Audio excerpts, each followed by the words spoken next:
We've asked both sides.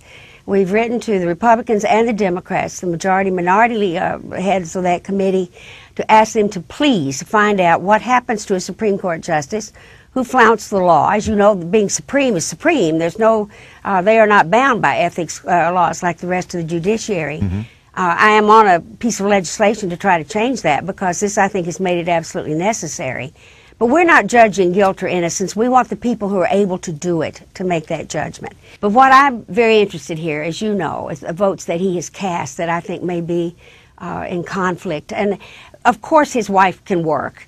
But the fact is there are only 9 justices on that Supreme Court, and it certainly should be a given that a family member of any of those people lucky enough to be a Supreme Court justice should not in any way involve themselves in matters that will go before that court.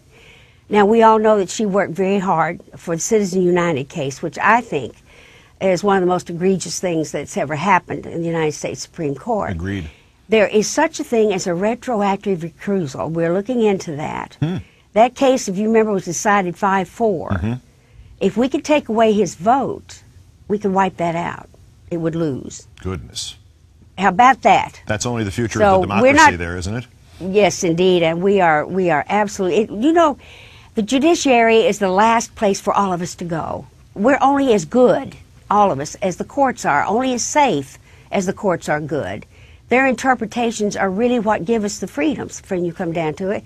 They have enormous power.